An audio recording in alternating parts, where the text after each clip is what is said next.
oscuridad de la noche, donde las sombras se alargan y los susurros del viento adquieren vida propia, nace el miedo.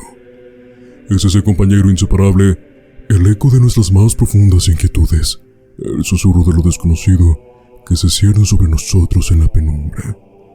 El miedo, esa emoción ancestral que yace en lo más profundo de nuestro ser, nos envuelve en su abrazo oscuro y nos impulsa a explorar los límites de nuestra valentía. Pero, ¿qué es el miedo?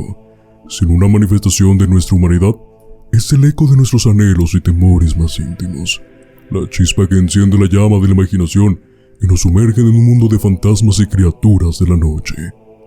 Aunque puede parecer un enemigo, el miedo nos une de una manera única, nos conecta a través de nuestras experiencias compartidas de terror y nos recuerda nuestra propia vulnerabilidad en un mundo lleno de incertidumbre.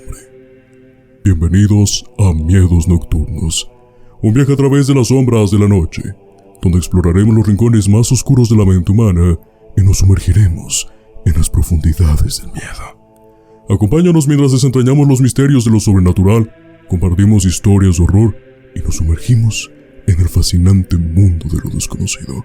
Ricardo, buenas noches, ¿cómo estás? Buenas noches, amigo. Como cada noche, bien, muy preparado para un episodio nuevo. Y de antemano agradecer la reacción del público, de la gente, de la audiencia al último episodio, al de El Monstruo de Iztapalapa. De verdad, yo no esperaba esa aceptación, esa captación del público. Entonces, agradecerle a todos los que nos apoyan y a todos los que nos siguen. De verdad, muchas gracias. Y pues bueno, estoy muy feliz porque tenemos un nuevo tema que, pues, a mí me generó intriga cuando me lo comentaste y yo creo que la audiencia también. Sí, antes de entrar con el tema, muchísimas gracias a todas las personas que han seguido este proyecto. Ya es el episodio número 10 de Miedos Nocturnos, 10 semanas de estar subiendo contenido para todos ustedes, así que, en verdad, muchísimas gracias por estar con nosotros hasta este punto y que continúen en el mundo de lo desconocido.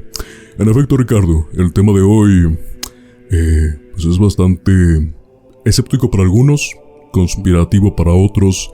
El día de hoy, el episodio de esta semana, nos adentraremos en un fascinante viaje por el misticismo y el enigma que rodea a algunos de los objetos más buscados por la humanidad a lo largo de la historia.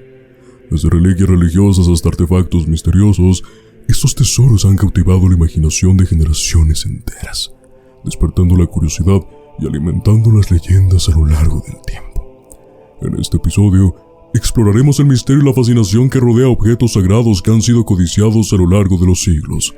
Desde el enigmático cronovisor hasta el misterioso manto sagrado de Jesús, pasando por la legendaria Arca de Noé, nos sumergiremos en el misterio y en la historia detrás de estos tesoros buscados incansablemente por la humanidad. Ricardo, antes de adentrarnos con el tema de estos 3 objetos que vamos a tocar el día de hoy, ¿cuáles has llegado a escuchar, ya sea en relatos populares, en la cultura popular que tenemos hoy en día? El cronovisor fue uno de los primeros que escuché. De hecho, fue divagando una noche en Face y me apareció y se me hizo muy enigmático. Pero hay uno en especial que también a mí se me hace popular, pero no tanto, que es el báculo de Moisés, con el cual abrió el mar y se asegura que pues está en Estambul, otros dicen que está en Egipto, otros dicen que está en Europa, pero la realidad es que a ciencia cierta no se sabe. Y pues lógicamente el manto sagrado de Jesús, que es uno de los objetos más buscados, más valiosos para la gente, porque pues el valor histórico, el valor religioso, el valor significativo que tiene, pues trasciende demasiado, ¿no? Aparte de que es la religión más popular, el cristianismo. Claro, siempre cuando hablamos de religión, siempre lo hablamos de una manera ficticia, porque la Biblia como tal lo es una historia fantasiosa. Pero ante ese relato siempre tiene que haber un origen de esos, para algunas personas, exageraciones. Entonces, el manto sagrado de Jesús es como una prueba de que sí, aquel ser divino que pisó la tierra, realmente lo hizo, ¿no? Entonces la prueba, una de las tantas que siempre se ha buscado para la existencia de Jesús. Pero Ricardo, el día de hoy vamos a hablar sobre el cronovisor, un aparato bastante llamativo en todo este enigma de los objetos sagrados que siguen siendo esperados por ser encontrados. Para empezar, se dice que es como la bomba atómica. Fue la expresión que utilizó el padre Marcelo Pellegrino Ernetti cuando un periodista español que le solicitó más detalles sobre la revelación que este monje benedictino había hecho poco tiempo antes en una revista italiana. En dicha entrevista, el padre Ernetti había hablado sobre un intrigante artilugio, el cronovisor.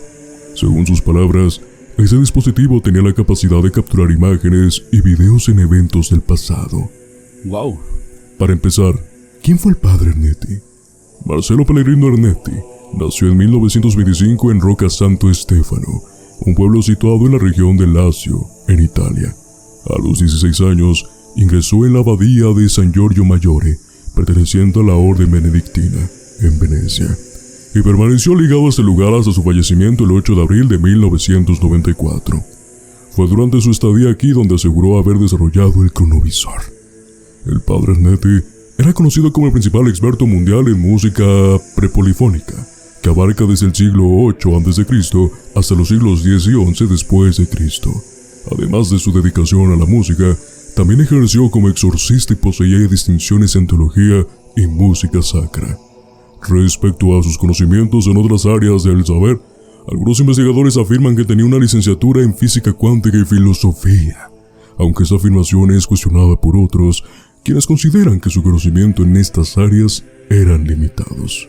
Con el antecedente que tenemos del padre Ernetti, cabe la siguiente pregunta. ¿La historia del cronovisor fue real? ¿Fue mentira? ¿Cuál es el génesis de este aparato? Pues vamos a adentrarnos en este misterioso objeto. El reportaje fue realizado por el periodista italiano Vincenzo Madaloni, publicado el 2 de mayo de 1972 en la revista dominicana del Corriere, un suplemento semanal del diario italiano Corriere della Sera.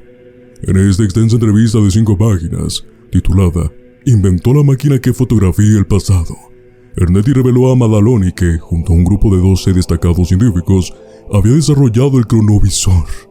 Esta máquina tiene la capacidad de reconstruir imágenes y sonidos del pasado terrestre, transportando al espectador a cualquier momento y lugar, incluidos los eventos de la vida de Jesucristo.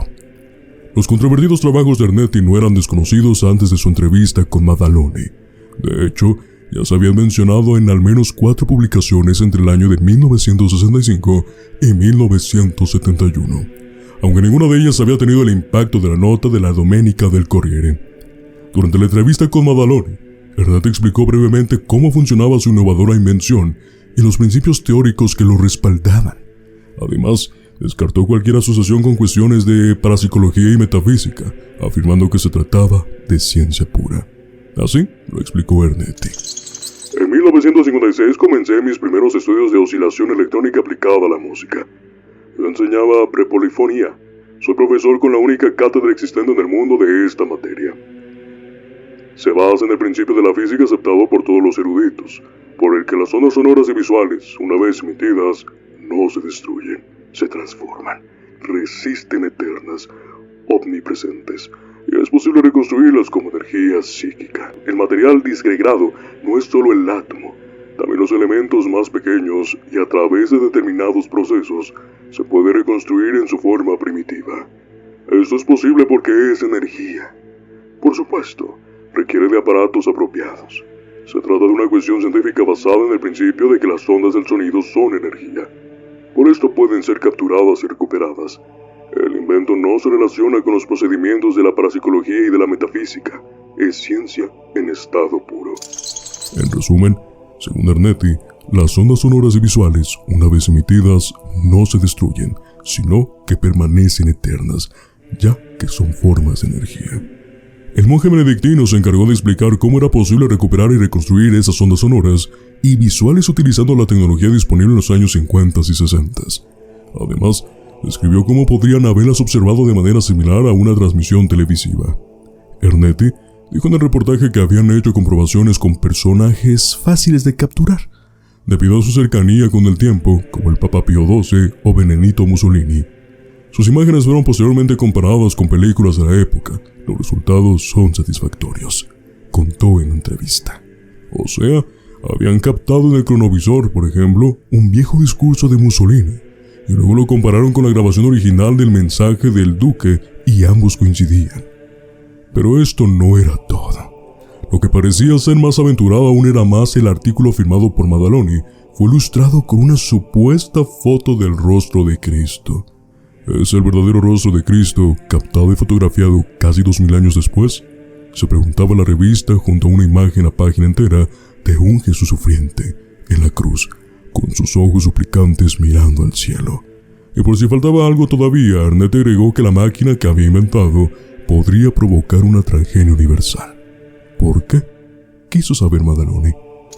Porque quita la libertad de expresión, la acción. El pensamiento también es una emisión de energía que puede ser captable. Con esta máquina podríamos saber lo que el enemigo o el vecino está pensando. Fue la respuesta del padre Ernetti, para quien debido a esto era necesario que el cronovisor esté siempre bajo el control de las autoridades. ¿Cómo te ha parecido la historia del cronovisor hasta este punto, Ricardo? ¿Cómo te has sentido al escucharle?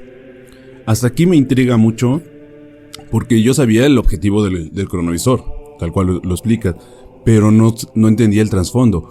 Ahora, me sorprende que diga que puede ser un arma, de algún modo, ¿no?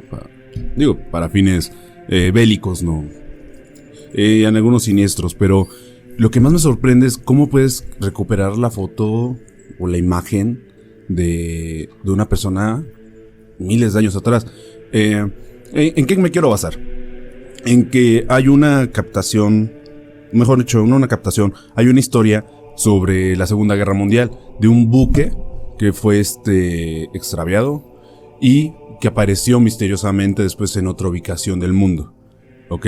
Entonces, lo que explican ahí es que cuando encuentran el acorazado, se dan cuenta que tiene mucho más tiempo de hundimiento del que tendría que corresponder a la época. No sé, si fueran 20, 30 años, aparecía con siglos de deshago, ¿no? O sea, entonces, ¿a qué voy con esto? Hay una teoría ahí que explica que si pudieran existir los viajes en el tiempo, hay que tomar en cuenta muchos factores. Porque la idea general es que nos vamos a trasladar al mismo punto en donde estamos. Por ejemplo, si tú y yo estamos aquí y queremos trasladarnos hace 20 días, pues tenemos que llegar al mismo punto. Pero en esa teoría, ocupando también física cuántica, explican el mismo motivo de la energía. De que como somos flujo, tenemos que seguir el flujo de la corriente de la Tierra. Entonces, para llegar específicamente a un momento, no puedes llegar a la hora que tú estás pensando llegar. Si no, tienes que hacer varios cálculos, análisis, y de caso de ser posible los viajes en el tiempo, puedas trasladarte al momento, ¿sí? Entonces no vas a llegar a la hora exacta, sino tienes que llegar ya sea antes o después para que te ubiques en el mismo lugar. Ahora también la transportación de materia, varias cosas, ¿no? Entonces, ¿por qué pongo de ejemplo esto? Porque al final del día el cronovisor te habla de que la energía que nosotros emitimos, las ondas de aire, y todo lo que expedimos se queda guardado en el lugar. De hecho, se ha comprobado que, por ejemplo, las paredes pueden guardar sonidos y los pueden emitir y de repente pues, nos sacan un susto, ¿no? Lógicamente. Pero lo del cronovisor no se me hace descabellado. ¿No? Sí, con todas estas teorías no se me hace descabellado porque pues estás en el mismo lugar, estás en el mismo sitio. La cuestión acá es cómo captas tanta información por tantos años, ¿no? O sea, voy a poner ejemplo lo de la imagen de Jesús. O sea, en el sitio donde estuvo Jesús en la cruz, en el Monte Calvario, se podría ocupar el cronovisor, claro, para tener una evidencia, tener una idea de cómo fue el proceso, cómo es que estuvo ahí en la cruz, inclusive junto con los otros condenados. Pero lo que a mí me genera curiosidad es cómo puedes desechar toda la otra información que va surgiendo, ¿no? Gente que va pasando, cuando quitan la cruz, si ya construyeron, si se hizo un templo. O sea, todo este tipo de detalles a mí sí me genera como una incertidumbre. Cómo el cronovisor puede ir difiriendo o ir captando toda esa información para que llegues al punto donde estás. Es como hacer todo hacia atrás. Entonces, tienes que recuperar toda la información primero hacia atrás y ahora sí ya captas exactamente el momento que quieres. A mí personalmente es lo que más me genera intriga. No se me hace descabellado, pero me genera intriga. Sí, porque en base a lo que dices, no hay una prueba física o una prueba... Bueno, la única prueba que tenemos como tal de ciertos relatos es la Biblia, pero ha sido modificada tantos años que no tienes un punto exacto o algo realmente real, Sí, en su claro. totalidad. Entonces, en base a lo que dices, sí genera un poco de intriga. No es descabellado, pero sí genera un poco de intriga, ya que tienen que ser literalmente años, muchísimos años de investigación para saber cómo llegar a ese momento de la historia. Exacto. Porque repetimos, tantos años en que la Biblia se ha modificado, no sabes realmente cómo fueron los acontecimientos. Entonces pueden pasar varias cosas o incluso equivocarte de año. o Sí, de claro. era. Es que inclusive hasta con cosas documentadas también hay vacíos. Te lo explicaba en el video pasado, que por ejemplo los noticieros pues tomaban la información como querían y documentaban lo que más les importaba, que la gente supiera. Pero en este caso, como tú lo estás mencionando con la Biblia, pues también lo podríamos poner con hechos históricos. Porque a pesar de ser documentados, pero a ciencia cierta, a un relato extenso de cómo pasó las cosas y tengas una visualización completa, es muy difícil también, ¿no? Porque tienes testigos, tienes gente que te puede dar su vista de lo que vio, ¿no? O sea, pero tienes muchos ángulos y no es lo mismo captarlo en video en el momento con las herramientas que ya tenemos hoy en día a tener que describirlo y después contarlo y después ya ponerlo en una edición. Se pierden muchísimas cosas en ese traslado, ¿no? Exactamente. Lo que vas. Pues mira, Ricardo, continuando con la historia del cronovisor, uno pensaría a estas alturas si es verdad o no, porque en la conversación que acabamos de tener no suena descabellado, porque sí es un tanto posible. Sí, claro. Pero la pregunta ¿es verdad el cronovisor? ¿Es mentira? ¿Cómo surgió? ¿Cuáles son los relatos externos que surgen después de la entrevista con el padre Ernetti? Pues verá, Ricardo, aunque la entrevista de 1972 causó un gran impacto, hubo muchas críticas sobre su contenido, especialmente porque no se presentaron pruebas, planos o explicaciones científicas sobre el funcionamiento del artilugio. Además, resultaba llamativo que el anuncio de un descubrimiento tan importante se haya hecho en una revista dominical que normalmente se ocupaba con temas más superficiales. Además, apenas 3 meses después, un lector de otra revista italiana envió una carta asegurando que la foto del rostro de Cristo que habría aportado Ernetti se parecía demasiado a la imagen que se podía obtener en el Santuario del Amor Misericordioso de Colevalenza, un pequeño municipio cercano a Perugia. Según este individuo, la imagen producía a Cristo crucificado y suplicante, la cual se encontraba en ese lugar de oración.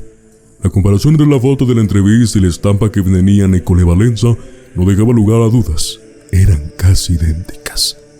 Esta revelación aumentó la controversia y la prensa italiana se lanzó contra Ernetti, quien se quedó desacreditado, y su cronovisor pasó a ser solo un rumor más, difundido en una entrevista de carácter sensacionalista. Tras esto, el monje benedictino se retiró de la vida pública. Volvió a hacer apariciones hasta el año de 1986, durante una conferencia en Trento, titulada Teología, Ciencia y Magia.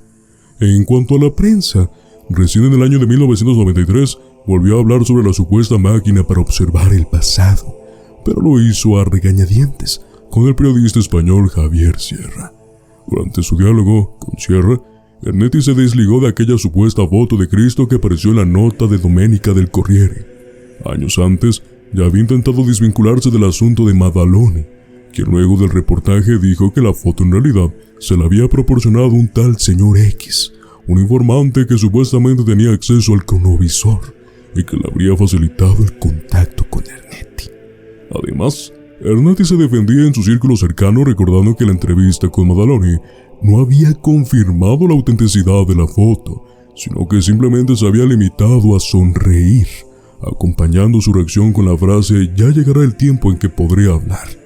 La cuestión es que pocos meses después de hablar con Sierra, Ernetti falleció sin haber aportado nunca ninguna prueba sobre la existencia del cronovisor. Sin embargo, ¿por qué estamos hablando del cronovisor en esta mesa, Ricardo? Porque, aunque no lo creas, casi una década después del fallecimiento de Ernetti, otro sacerdote, el jesuita francés François Brunet, escribió un libro reivindicatorio del benedictino. El libro llevaba por título Cronovisor, el nuevo misterio del Vaticano. Brunet y Ernetti se habían conocido en el año de 1964, cuando ambos esperaban el Vaporetto en un embarcadero cercano a la abadía de San Giorgio Maggiore. A partir de ese momento, forjaron una amistad que llevó al padre Ernetti a revelar sus secretos. Este había tomado conocimiento de todos los detalles del cronovisor, aunque nunca lo pudo ver con sus propios ojos. En su libro, Brunet aseguró que el Papa Pío II estaba al tanto de los trabajos de Ernetti y que lo alentó a continuar, aunque habría ordenado que lo haga bajo su estricta reserva. A la muerte del pontífice, las tareas habrían continuado con Juan XXIII, pero habrían sido canceladas por el Papa Pablo VI, quien habría ordenado incautar la máquina. Según Brunet, Ernetti no confiaba en el Vaticano, y por ello depositó copias de los planos del cronovisor ante notarios, uno en Japón y otro en Suiza. El cura francés arriesgó incluso la teoría de que el cronovisor continúa actualmente bajo custodia en una cámara blindada del Vaticano.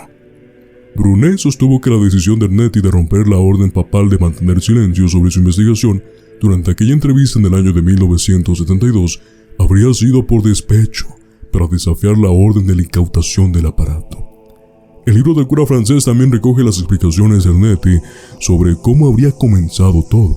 En el año de 1952, Ernetti junto al padre Agostino Gemelli, sacerdote lauterado en medicina, habría captado una supuesta psicofonía mientras hacían grabaciones sobre cantos gregorianos. Según Ernetti, habían registrado por casualidad frases del padre de Gemelli, fallecido años atrás.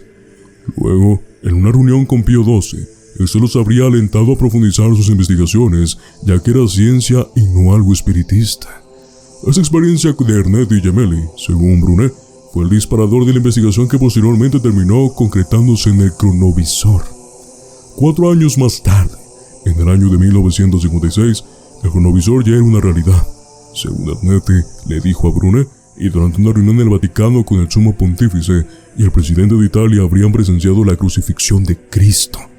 Después de esto, habría sido cuando Pío XII, impactado, decretó la condición de estrictamente confidencial para el trabajo de Ernetti. Brunet dio a conocer en su libro los nombres de algunos de los supuestos 12 científicos que acompañaron a Ernetti en el desarrollo del cronovisor. 2 son nombres muy conocidos, de hecho. Uno es del italiano Enrico Fermi, premio Nobel de Física y uno de los científicos más destacados del siglo XX. El otro es el del alemán Wernher von Braun, desarrollador de los cohetes del Tercer Reich, las bombas V-12, quien tras la guerra trabajó para Estados Unidos y fue clave en el programa espacial que llevó al hombre a la luna. Pero aquí hay un problema. Fermi murió en el año de 1954 en Chicago, o sea, en Estados Unidos, muy lejos de Italia, mientras que Ernetti supuestamente ponía a punto el cronovisor y nunca hubo noticias de que von Braun haya dejado el territorio norteamericano para viajar alguna vez a la patria del monje benedictino. Eso fue la historia. Por eso mismo inicié con esa pregunta de por qué seguimos hablando, porque todavía 10 años después nos metieron aún más en la intriga de que el cronovisor no era un invento en esa entrevista, sino que al parecer era un misterio del Vaticano de tantos que tiene y sí, que claro, para nosotros nunca podrá ser visto. Es que es sorprendente porque, o sea, a pesar de que están las pruebas de que probablemente todo quedó como una charlatanería para ganar fama, porque, digo, puede quedar la duda, va a quedar la duda todo el tiempo, porque todavía te vinieron a meter más intriga con el libro de Brunet. A mí me genera mucho impacto que la religión pueda tener también, valga la redundancia, un impacto significativo en la sociedad mediante la ciencia, cuando sabemos que realmente la religión es muy raro que estén ligados, ¿no? Por lo mismo, por su consenso histórico, todo lo que ha conllevado. Digo, a pesar de que ya estamos hablando que es una época donde ya hubo un poco más de apertura, ¿no? También. Sí, ya había padres que no solamente se dedicaban al tema teológico, sino que ya había campos en medicina, ya había campos en ciencias más avanzadas. Sí, entonces, al final de cuentas, digo, toda la historia te pone en contexto de que, pues fue una farsa, ¿no? O simplemente fue ganar fama, darle más popularidad. Al Vaticano incluso. Al Vaticano, exacto, sí.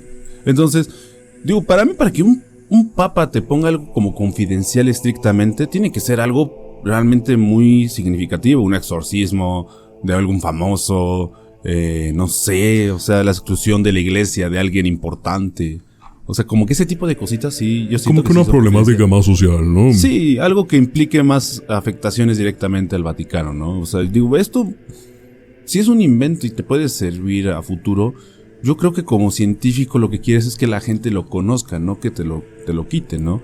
Ahora aquí te trata de poner al Vaticano como el villano, ¿no? Decir, es que pues, como lo pusieron confidencial, después le incautan el invento, pues ya no se puede dar a conocer. Pero a ver, tienes los planos, lo puedes replicar, o sea, entonces que hay una amenaza de algo malo para que no te puedan permitir replicar tu propio invento. O sea, como le dice, están los planos guardados en varios países. Ajá, ¿y dónde quedaron? O sea, ¿hay forma de tener acceso a ellos? Porque si están registrados, si están guardados, lógicamente alguien ya los pudo haber encontrado. Algún científico que está obsesionado con la idea del cronovisor, simplemente. O simplemente de esos 12 científicos, un descendiente, ¿no? Que tal vez se pudo dedicar a lo mismo y en base a eso replicar lo que se quedó guardado en Japón y en Suiza. Sí, claro, seguiría el proceso todavía de investigación, de perfeccionarlo, de ponerlo a punto y ahora sí, ¿saben qué? Aquí está. Y ¿sabes qué? En mi caso particular, si yo estuviera en esa posición, lo que haría se lo vendo a alguna potencia que lo pueda ocupar para bien, ¿no? O sea, porque sabemos que hay potencias que le pueden dar un pésimo uso y una la tenemos acá de vecino, pero sí, yo creo que en base en la ciencia, pues esto sería un gran avance, o sea, porque podrías recorrer tu contenido histórico y ya tener certeza exacta. Es que yo creo que el cronovisor, en dado caso que existiera, no le conviene a nadie. Sinceramente. Si ahora, no, creo que en este caso no hay potencias buenas ni potencias malas. Simplemente potencias que van a querer tener la posición número 1 en el planeta Tierra. Entonces yo creo que al tener cronovisor y saber la verdad absoluta de la historia, porque siempre lo hemos dicho, la historia la escriben los ganadores. Sí, claro. Durante ese trasfondo, que si vas a ver detrás del cronovisor, pues vas a ver muchas verdades que realmente nunca fueron y van a afectar a las grandes potencias y posiblemente un conflicto más allá de una tercera o cuarta guerra mundial, ¿no? No, es que estamos hablando de que se puede abrir el panorama más amplio de que, mira, yo acabo de comprobar que lo que tú estás diciendo no fue verdad, que solamente te vanagloriaste y pues sí, es como un chisme de lavadero, ¿no? Al final del día y vamos a tener un conflicto, nos vamos a agarrar del chongo y vamos a lanzarnos hasta la chancla, que sabemos que esas chanclas son atómicas, entonces, pues mejor sí, tienes razón, mejor que quede guardado y que quede como la duda de si existió o no existió. Si te has dado cuenta, Ricardo, vamos a tocar hoy temas muy bíblicos en cuanto a los objetos pues más buscados por la humanidad, ¿no? Los objetos que tal vez nos pueden indicar la verdad absoluta de nuestra historia y de nuestro origen. Sin embargo, uno de los orígenes y una de las verdades que más buscamos nosotros los humanos es la existencia de Jesús. La siguiente historia que te voy a contar, junto a todas las teorías, junto a todas las verdades, es el manto sagrado de Jesús. Independientemente de las creencias individuales, el interés por conocer la vida terrenal de Jesús ha sido profundo. Hijo de Dios, enviado a la tierra por convivir con hombres y mujeres, dejando enseñanzas e instrucciones para aquellos que lo amaban y creían en él. Su vida ha sido motivo de fascinación a lo largo de los siglos. Películas, libros, investigaciones y registros históricos han dejado arrojar la luz sobre lo que sufrió tras ser crucificado y lo que se sabe sobre su resurrección. Uno de los elementos más destacados en torno a esos temas, que aún causan polémica entre curiosos y fieles, es el manto sagrado. Se dice que este revelaría los daños físicos que sufrió, además de ofrecer posibles rasgos de su rostro. Pero, ¿qué es el manto sagrado? Conocido como el Santo Sudario o la Sábana Santa de Turín, este objeto se encuentra resguardado en la catedral de la ciudad italiana que le dio origen a su nombre. En él se pueden apreciar las marcas dejadas en el cuerpo de un hombre con barba, brazos cruzados y evidentes heridas que en gran parte de su anatomía. Los creyentes afirman que esta tela cubrió el cuerpo del primogénito de María, o sea, Jesucristo. En la década de los 80, Samuel Pellicori se destacó como uno de los portavoces de un grupo de investigadores que afirmaba que el Santo Sudario de Turín registraba las huellas de un hombre que, según ellos, era Jesús. Este equipo de científicos estadounidenses inició un proyecto llamado Sudario Sagrado de Turín en el año de 1978. En diciembre de 1980, presentaron los primeros resultados que detallaban que las marcas en la tela no eran una adulteración, sino que habían sido causadas por el contacto con un cuerpo humano. Pellicori, el especialista principal, mencionó que este símbolo del catolicismo no mostraba ningún tipo de adhesivo, como pintura u otro componente artificial. De esta manera, muchos creyentes consideraron que esta tela había sido utilizada para envolver al cuerpo de Jesucristo después de su crucifixión, a la vista de su madre. A pesar de los primeros informes que sugerían que podría haber sido obra de un hábil pintor, Pellicori defendió los hallazgos. El sudario no es el producto de un artista habilidoso. Gracias a las fotografías ultravioletas fluorescentes, se pudo determinar que la sangre de las heridas del hombre crucificado se transfirió al sudario por contacto directo y no por algún misterioso estallido de energía. Sin embargo, a pesar de todo lo que te contabas aquí, Ricardo, como siempre, habrá polémica, ya que en el año del 2018, Matteo Borrini, investigador de la Universidad de John Moores de Liverpool, compartió los hallazgos de su investigación con la BBC. A diferencia de Pellicori, Borrini surgió que el sudario era un artefacto medieval y no una reliquia sagrada. Pero, ¿cómo llegó a esa conclusión? Borrini explicó que él y su equipo utilizaron una técnica de medicina forense llamada análisis del patrón de manchas de sangre. Este procedimiento implica observar el tamaño, la forma y la distribución de las manchas de sangre para determinar cómo se produjeron las heridas en un cuerpo. Perdón que te interrumpa, mano, pero ¿cómo estamos aferrados a buscar la verdad? Como siempre, la humanidad es...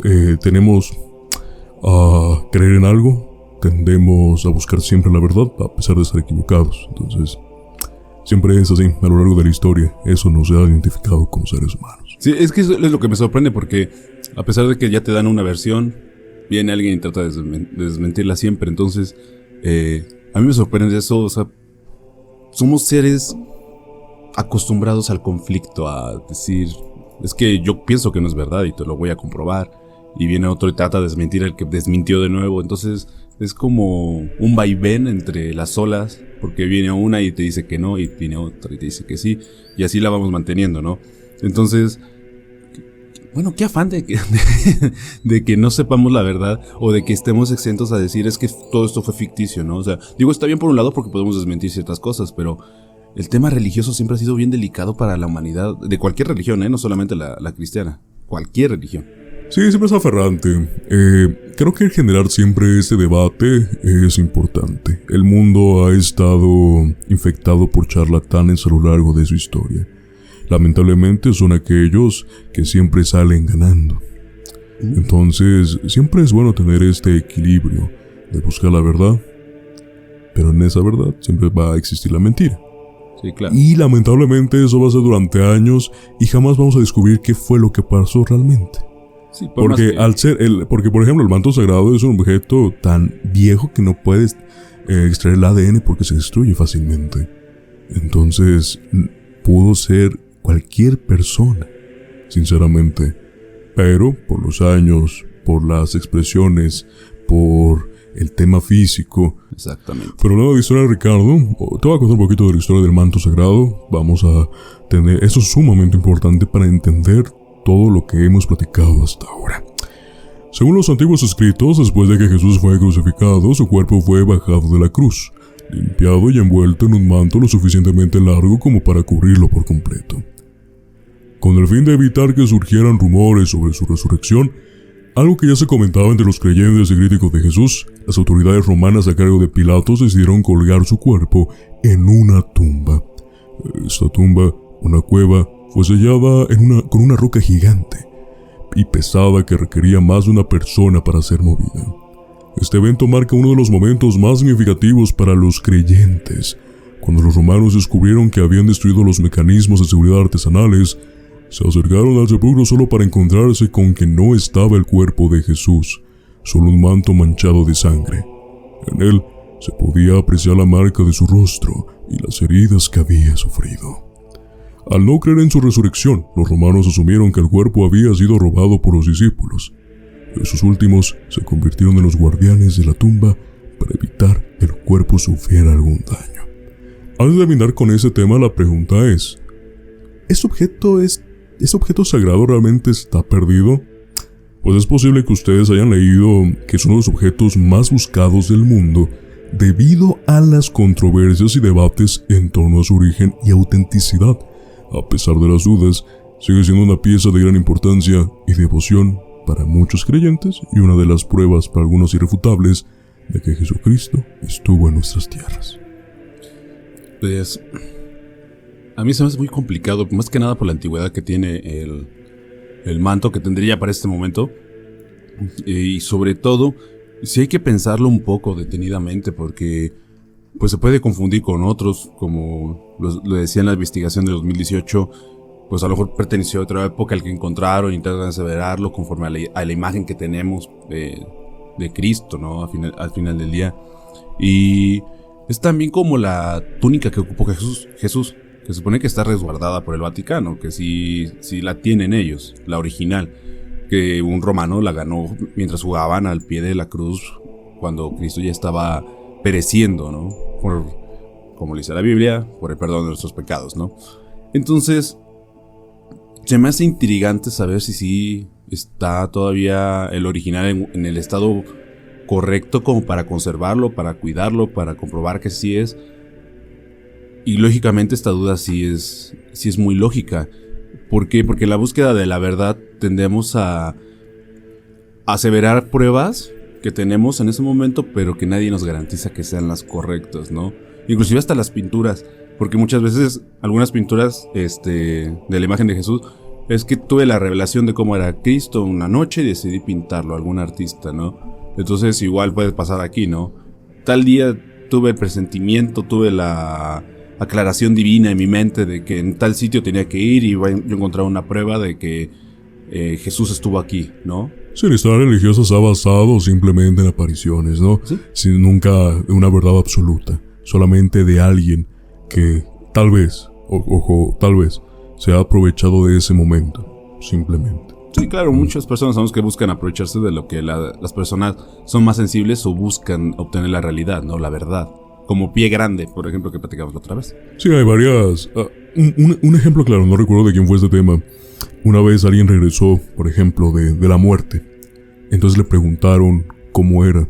Y en ese imaginario sobre cómo es la muerte, obviamente la mente humana, principalmente el cerebro, divaga sobre eso, porque realmente tú te creas tu propio cielo o tu propio infierno. Sí, claro. ¿No?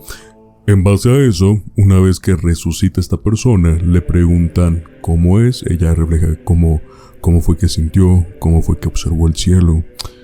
Y muchos charlatanes empezaron a vender el cielo. Te vendo un cacho de cielo por tanto dinero, porque tengo esta prueba irrefutable de que el cielo existe. Te aseguro el cielo por tanta cantidad de dinero.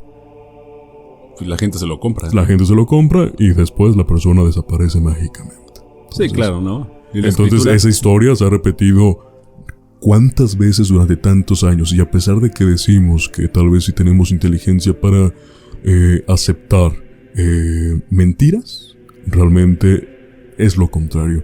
Siempre nos las tragamos, entonces. Sí, digo, a final de cuentas siempre creemos lo que los demás nos pueden decir, ¿no? Y más cuando vienen de alguien que te lo pueda aseverar, ¿no? Un científico, un sacerdote. Digo, hay que ser honestos en este tema, que la religión, o las personas que son líderes de la religión, pues también tienen que entrar en tu cabeza, tienen que hacer la tarea de que tú creas lo que yo te estoy diciendo, a pesar de que no tengo las pruebas contundentes, pero todo está documentado. Digo, la Biblia, como tú le dices, puede tomarse como un escrito fantasioso, pero también es una documentación a través de muchos años, ¿no? Que ha sido modificada. De hecho, la Biblia es la que ha sido más editada a través de los años, ¿no? Ha tenido muchas ediciones. Entonces, en esta búsqueda de la verdad, como tú lo mencionaste, aceptamos mentiras porque queremos recibir esa respuesta que no hemos obtenido a lo mejor en años, o durante los siglos, y todas esas dudas van carcomiendo la mente. Entonces, la vulnerabilidad al no encontrar respuestas, pues te orilla a buscar alguien que te las pueda dar, y cuando lo ves seguro, pues lógicamente le crees. Sí, y claro, no, y creo que también el ser humano, como tal, como también te lo dije al principio, nace para creer en algo. Entonces, si esa creencia no está, si no tiene algo en qué creer, creo que el ser humano se pierde. Sí. Y en esa creencia, pues la verdad está ahí. Si no tienes la verdad, es algo desconocido. Si es desconocido, es miedo. Si es miedo, temor, es ansiedad. Y se suma, y al final de cuentas está el existencialismo, ¿no? Entonces, yo creo que eso nos hace ser humanos en cierto punto. Sí, al final de cuentas es parte de nuestra naturaleza. Pues mira, Ricardo, es sorprendente las historias religiosas que estamos contando el día de hoy. Otro de los elementos que también han sido más buscados por la humanidad justamente es el Arca de Noé. El Arca de Noé, muy famosa también, un relato bastante poderoso en la Biblia que nos hace reflexionar también sobre la humanidad. Pero antes de comenzar con la historia del Arca de Noé, con todo lo que conlleva, vamos a entablar lo que ha dicho la Biblia sobre esto. La historia del Arca de Noé, según los capítulos de 6 al 9 del libro del Génesis, comienza así. Yahvé observó que los nombres estaban multiplicando varias veces sobre la faz de la tierra, y la violencia y la maldad crecía en ellos. De hecho, la violencia era tanta que a los ojos de Yahvé la tierra estaba arruinada, por lo que decidió destruir esa generación. Sin embargo, uno de sus habitantes era un hombre justo llamado Noé, un hombre justo y recto entre sus contemporáneos, y decidió advertirle para que se salvara con su familia.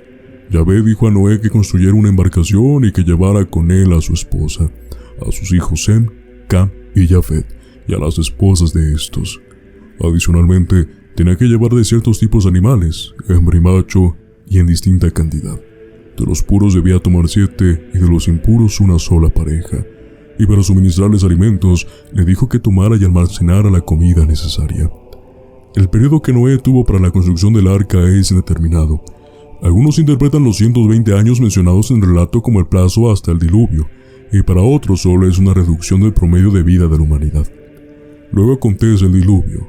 Porque dentro de 7 días haré llover sobre la tierra durante 40 días y 40 noches, y exterminaré de sobre la faz del suelo todos los seres que hice.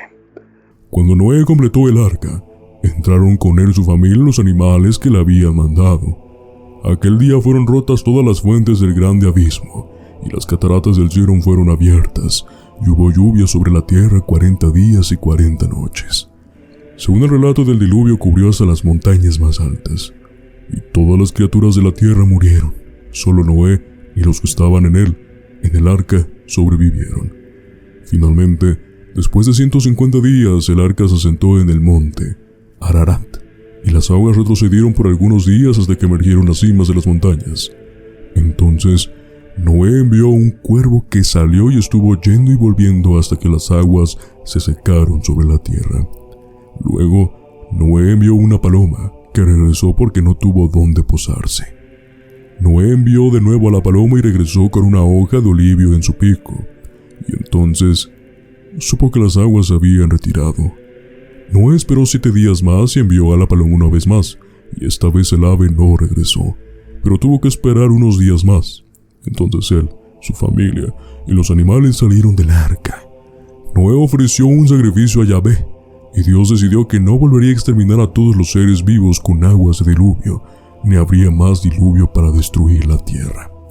Para recordar esta promesa, Yahvé puso el arco iris en las nubes y dijo: Y sucederá que cuando haga venir nubes sobre la tierra, se dejará ver entonces mi arco en las nubes, y me acordaré del pacto mío, que hay entre mí y vosotros, y todo ser viviente de toda carne, y no habrá más diluvio de aguas para destruir toda carne. Vivió Noé después del diluvio 350 años más, y finalmente, a la edad de 950 años, murió. Es el relato, repito, claro, que tenemos en la Biblia. Ahora bien, ¿hay alguna prueba física, una prueba tangente de que esta arca existió? Algunas personas dicen que sí, otras personas dicen que no. A continuación te voy a compartir el relato sobre el comienzo de la exploración y cómo fue la exploración para buscar el Arca de Noé. Pues verás, Ricardo, a comienzos del siglo XVIII, el crecimiento de la biogeografía como una ciencia significó que pocos historiadores naturales sintieran que podían justificar una interpretación literal de la historia del arca. No obstante, muchos creyentes en que la Biblia ha sido inspirada por Dios, cuya autoridad consideran incuestionable, continúan creyendo en la literalidad del diluvio. Y hasta hay quienes han explorado el monte Ararat, al noroeste de Turquía, en busca del arca perdida, ya que la Biblia menciona que el arca de Noé se asentó en la amplia región montañosa de Urartu, Ararat, lo que incluye toda Armenia y parte de Turquía. La exploración comienza en el año de 1829. El científico alemán Friedrich von Parrot ascendió al monte Ararat con el objeto de hallar el arca bíblica, pero no encontró nada que pudiera demostrar que tuvo éxito. Luego, en el año de 1916, Vladimir Roskovsky, un explorador ruso, aseguró haber hallado a una altitud de 4.000 metros sobre el nivel del mar, en el monte de Ararat, una embarcación semienterrada bajo el hielo. Sin embargo, el zar Nicolás II de Rusia envió una expedición que ratificó que el hallazgo correspondía al arca y se extrajeron pruebas de que se estimaron como definitivas. La Revolución Soviética y al fin el régimen zarista hicieron que dichas evidencias, lamentablemente, se perdieran para siempre. Después de la Segunda Guerra Mundial, muchos escaladores y exploradores han señalado haber visto o hallado fragmentos del arca de las inmediaciones de la cima del monte Ararat. Varios documentales acerca del tema que incluyen rastreos satelitales. Las exploraciones han sido limitadas ya que la situación geopolítica de la zona, en especial durante la Guerra Fría, han impedido la autorización de ascensos por los países que han convergido limítrofemente con la zona de Ararat. En el año de 1949, una expedición turco-estadounidense fotografió lo que se conociera en un futuro como la anomalía de Ararat. De hecho, les vamos a poner la foto en estos momentos. Y la pregunta es, ¿a qué nos referimos con esto? Pues verán. En el año de 1965, un aviador turco fotografió lo que él creía se trataba de la huella de una embarcación entre unos campos de hielo en Ararat. Posteriormente, se conocería como la anomalía del Ararat. Esta anomalía es una formación geológica inusual que asemeja haber sido depositaria del arca, ya que presenta la forma de un navío en forma de hoja, muy similar a la caricatura popular del arca de forma de barco, cuyas medidas son bastante parecidas a las escritas en la Biblia. Esta anomalía, en el año de 1974 por satélites, obviamente fue geológica hallada a 4.600 metros de altura en el sector iraní.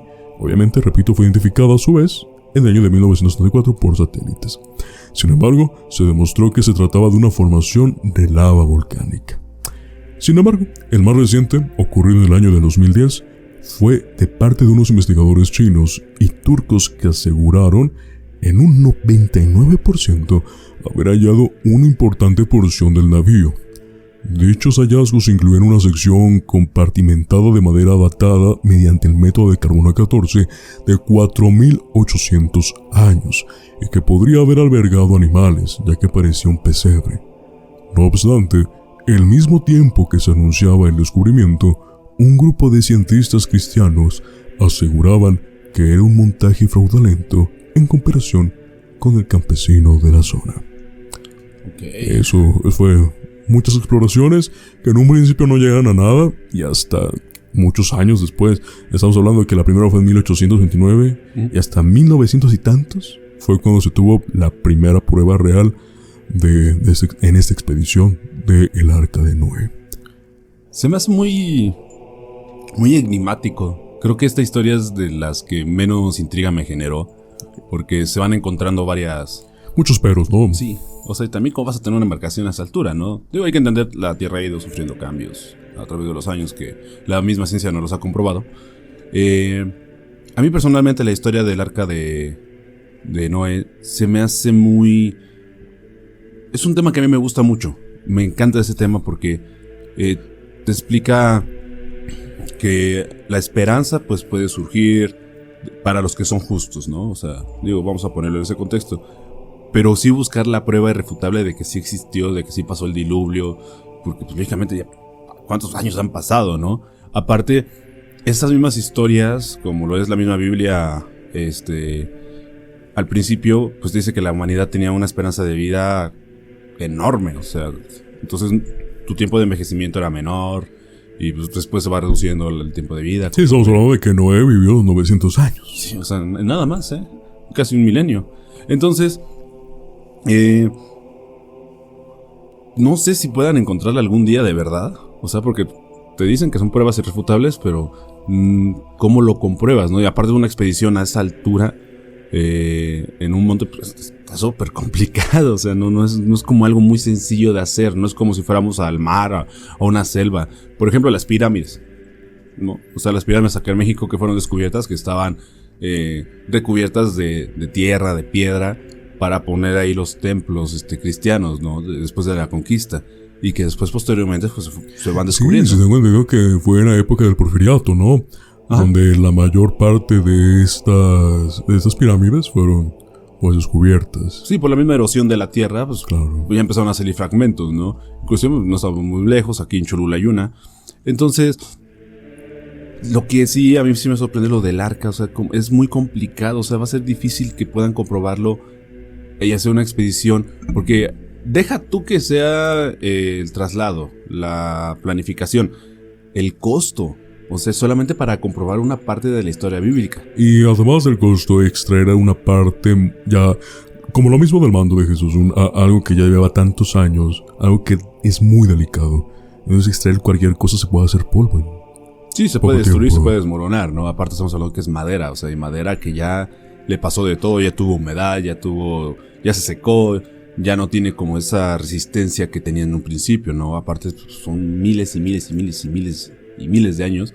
Entonces, se me hace muy complicado comprobarlo. Yo creo que de los 3 temas que tocamos hoy, se me hace el más complicado de poder comprobarlo, pero por lo que significa, por lo que se tiene que hacer, por todo lo que tendrían que trabajar gobiernos, religión, para poder lograr el objetivo de tenerlo, de encontrarlo, de que se pueda ocupar a alguna extracción, por lo que tocabas de mencionar, por lo delicado que es. Pero en general la historia a mí sí me agrada porque sé que voy a tocar algo que no tiene nada que ver. Pero la Biblia todo el tiempo menciona 40 días.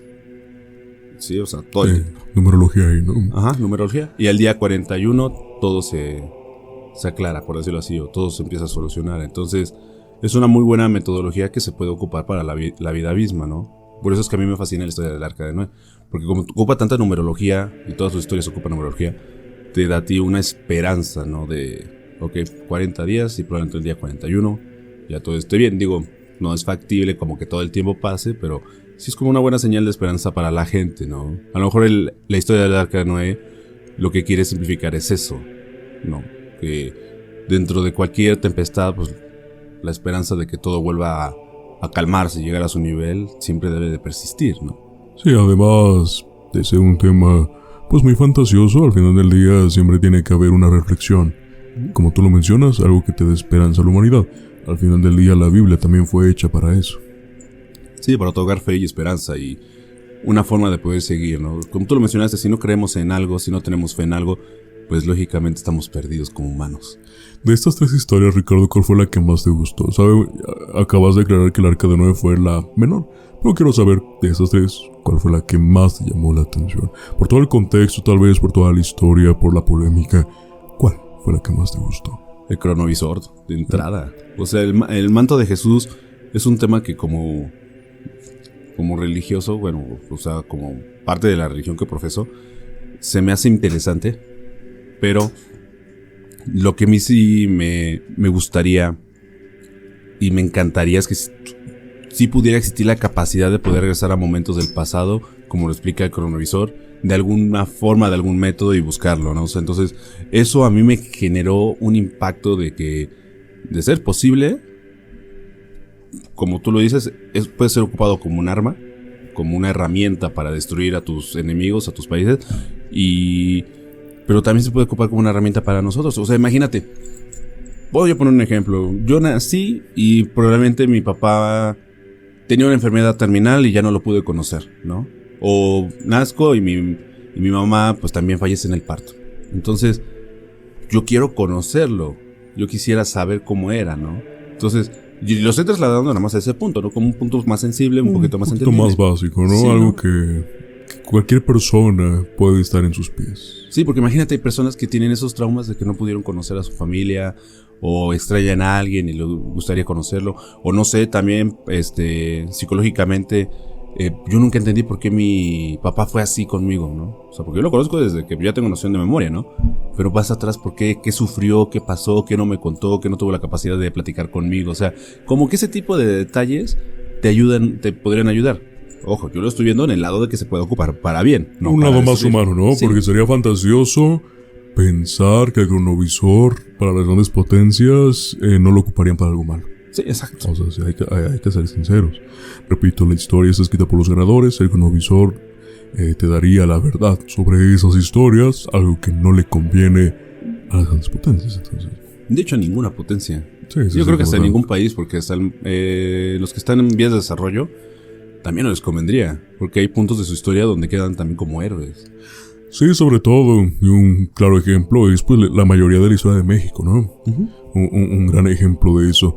Y fíjate, también coincido contigo, Ricardo, el cronovisor fue cuando estaba investigando esto, el cronovisor fue uno de esos 3 temas de los que más me gustaron. De manera personal, siendo fanático del cine, una de las películas más influyentes para mí es Volver al Futuro. Sí, claro. Viajes en el tiempo, esa fascinación en la cultura popular que tenemos por averiguar el pasado, ¿no? Como tú lo mencionaste, y el cronovisor da un punto de vista diferente sobre cómo es viajar, tal vez no físicamente, ¿no? Pero que ahí está. Entonces también llama muchísimo la atención de qué tan poderoso es este artefacto. Y en dado caso que exista, pues, como ustedes lo saben, es uno de los tantos misterios que tiene el Vaticano. En dado que no exista, pues fue un buen relato para poder comentar. Sí, también, y creo que a la postre, como está la predicción del avance futurista del mundo, ¿no? Digo, porque una cosa es la mente, lo que nosotros pensamos, y lo que se está haciendo realidad. Entonces, había una proyección de que probablemente para el año 2100, 2200, que ya no vamos a vivir, lógicamente, esos avances te van a poder dar la capacidad de poder entender esto, ¿no? La teletransportación, si es posible, si no es factible. Porque todo lo que vemos en las películas es fantasioso, ¿no? Igual como Volver al Futuro, que sí ocupa una teoría que podría tener un buen argumento científico, pero que aplicado a la realidad es imposible. Sí, solamente en un mundo de ficción es donde puede funcionar a la perfección. Exactamente, pero también queda la duda para los científicos, porque van a buscar la forma. Eso es bien seguro. Algún loco se le va a ocurrir investigar y tratar de sacar todas las conclusiones, las ecuaciones correctas. Y imagínate, o sea, por ejemplo en Interestelar, que digo, hay muchas cosas que sí explican que tuvieron que añadirle como ficción, pero está basada toda la película con argumentos científicos, ¿no? Sí, que Christopher Nolan sí tuvo que investigar no solo por su cuenta, sino que también ser asesorado. Sí. Por una parte, para que la historia, que para algunas personas tal vez no tenga tanto sentido por los tiempos y la forma de la estructura, pero que realmente sí lo tiene, si pones la atención. Por eso mucha gente a veces no le llega a entender, ¿no? Sí, aparte debes tener como un poquito de conocimiento básico en la teoría de la relatividad, un poquito de física cuántica. Digo, no es tan así como... Tratan de explicártelo para que la gente lo pueda entender, pero hay mucha gente que se queda con muchas dudas de, ok, ¿por qué? ¿A qué se debe esto? Y pues todas esas teorías sí están explicadas, solamente es investigar, ¿no? Pero en el caso de cronovisor, sí es una tecnología que está muy, muy limitada. O sea, no tenemos tanto conocimiento. O sea, sabemos que la física cuántica puede ser aplicada para retroceder en el tiempo, si lo queremos ver así, o para avanzar en el tiempo. Hay una teoría muy bonita que explicaban esto de los viajes en el tiempo. Podría ser posible avanzar hacia adelante, pero no retroceder. Entonces, mientras no resuelvan cómo retroceder, no se puede avanzar. Igual solamente está como teoría, pero sí existe esa probabilidad de que podemos ir un paso más adelante al futuro, pero regresar al momento en el que iniciamos está imposible. Pero va la contraparte, lo que te decía, lo del acorazado, que cómo es posible que uno que apareciera en otro punto que no fue en donde se supone que desapareció, que se hundió. Entonces hay como que te quedan muchas dudas, y otras de ellas es el cronovisor, porque como tú bien lo explicas, si bien no podemos retroceder al futuro con él, pero podemos conocer nuestra historia. Sí, es en el tema cultural, sí, demasiado importante. Muchas historias que hemos escuchado que, bueno, ni siquiera nuestros padres, nuestros abuelos, nuestros descendientes estaban presentes. Siempre es bueno saber un poco de historia. Ricardo, esos fueron los 3 temas del día de hoy, esperando que te hayan gustado. Realmente, de manera personal, me fascinó siempre investigar este tipo de temas. Es intrigante, es esperanzador en algunas ocasiones, pero sobre todo es bueno para entablar un tema de conversación, para saber que hay más allá de la verdad. Siempre me gusta citar una serie que me encanta mucho, que es Los Expedientes Secretos X, que es el agente Mulder, que siempre dice I want to believe, que pues ustedes ya van a poder traducir esa icónica frase, ¿no? Pero que la verdad, que yo quiero saber la verdad, ¿no? Sí, entonces, siempre es bueno tener este tipo de conversaciones, siempre saber un poquito de lo que nuestra historia habla de nosotros mismos, incluso con ese tipo de temas que, como tú lo has dicho, como yo lo he mencionado, la búsqueda de la verdad siempre va a definir a la humanidad. Entonces, y también va a generar una discusión abierta entre los que nos escuchan, entre nuestras personas más cercanas. Y eso es bueno, porque compartir ideas también te ayuda a tratar de entender lo que buscas, ¿no? Y si no llegas a una conclusión, pues significa que no tenemos la verdad absoluta todavía en nuestras manos. Ricardo, sin más que agregar por mi parte, muchas gracias por compartir la mesa nuevamente en este sábado, donde la oscuridad se hace presente por lo misterioso que es en Miedos Nocturnos, y también desearte una muy buena noche, también esperando verte la próxima semana. Así que, vamos a agregar, muy buena noche, Ricardo, y nos estamos viendo para comentar sobre otros temas que también son igual de intrigantes como estos tres que tocamos el día de hoy. Gracias, amigo, y invitar a la audiencia que se suscriba a todas nuestras plataformas donde estamos, en Spotify, en YouTube, en Insta, en TikTok y en Face. Y amigo, muchas gracias y muy buenas noches.